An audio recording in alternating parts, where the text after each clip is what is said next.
Hi guys, कैसे हैं आप सब। लास्ट लेक्चर में हमने पढ़ा था शॉर्ट रन कॉस्ट्स के बारे में और शॉर्ट रन कॉस्ट कर्व्स के बारे में।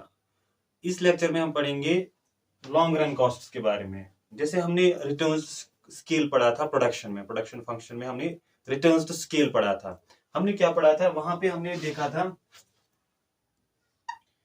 हमारे पास है पहले इंक्रीजिंग रिटर्न्स टू स्केल, फिर कांस्टेंट रिटर्न्स टू स्केल, फिर डिक्रीजिंग रिटर्न्स टू स्केल।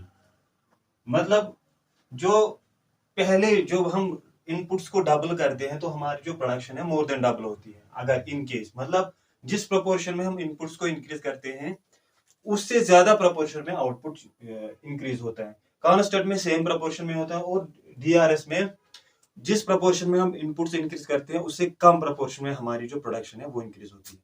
ठीक है। और जो लॉन्ग रन में होती है, लॉन्ग रन में आपको पता है सभी सभी इनपुट्स वेरिएबल होते हैं। मतलब फिक्स्ड कॉस्ट होता ही नहीं है। मतलब जब सभी इनपुट्स वेरिएबल हैं तो उनपे जो कॉस्ट आएगा वो वेरिएबल कॉस्ट ही होगा। तो मतलब फिक्स्ड कॉस्ट होता ही नहीं है, सिर्फ और सिर्फ वेरिएबल कॉस्ट होते हैं लॉन्ग रन में। ठीक है। लॉन्ग रन में सिर्फ वेरिएबल कॉस्ट होते हैं। और इसमें हमें देखना है कि जब इंक्रीजिंग रिटर्न्स टू स्केल है उस वक्त वेरिएबल कॉस्ट को क्या होगा, जब कांस्टेंट रिटर्न्स टू स्केल है उस वक्त variable cost, average variable cost को क्या होगा, और डिक्रीजिंग रिटर्न्स टू स्केल में एवरेज वेरिएबल कॉस्ट को क्या होगा। इसमें होते हैं पहले हमारे पास long run average variable cost. ये होता है बराबर total cost divide by quantity. ठीक है, long run average variable cost. और हमें होता है इसमें long run marginal cost. Long run marginal cost ये होता है बराबर cost of production of Q output minus cost of production of Q minus one output.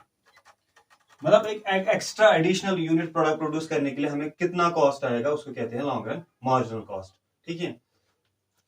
ये जो लॉन्ग रन एवरेज कॉस्ट है जब इंक्रीजिंग रिटर्न्स टू स्केल होता है। इंक्रीजिंग रिटर्न्स टू स्केल मतलब जिस प्रोपोर्शन में हम इनपुट्स इंक्रीज करेंगे उससे ज्यादा प्रोपोर्शन में हमारा आउटपुट इंक्रीज होगा। मतलब हमारा जो कॉस्ट है वो कम आएगा, हर पर यूनिट में हमारा कॉस्ट पहले कम आएगा। जो लॉन्ग रन एवरेज कॉस्ट होगा जब इंक्रीजिंग रिटर्न्स टू स्केल है वो ये कम कम होगा, ये डिक्रीज होगा। ठीक है। जब इंक्रीजिंग रिटर्न्स टू स्केल होगा क्योंकि जब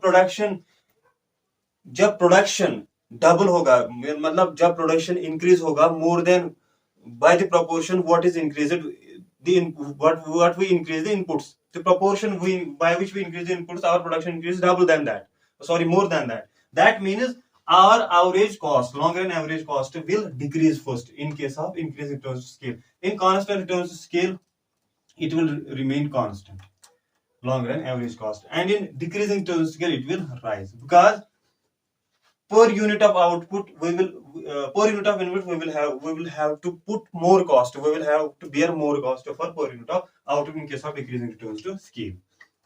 That means the shape of long run average curve is it is U shaped.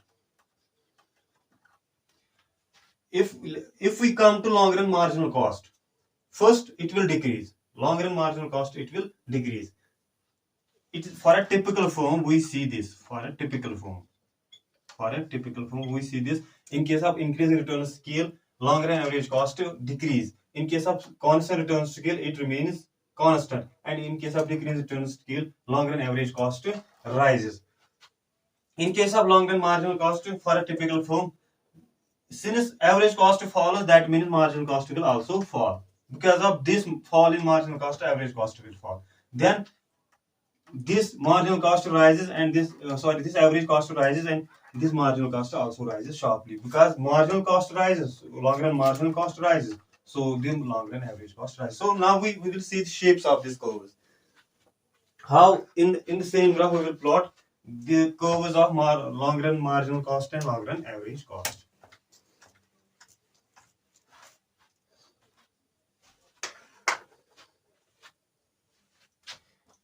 If we plot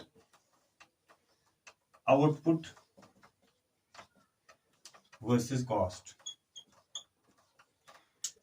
we will have long run average cost curve like this. long run average cost, sorry,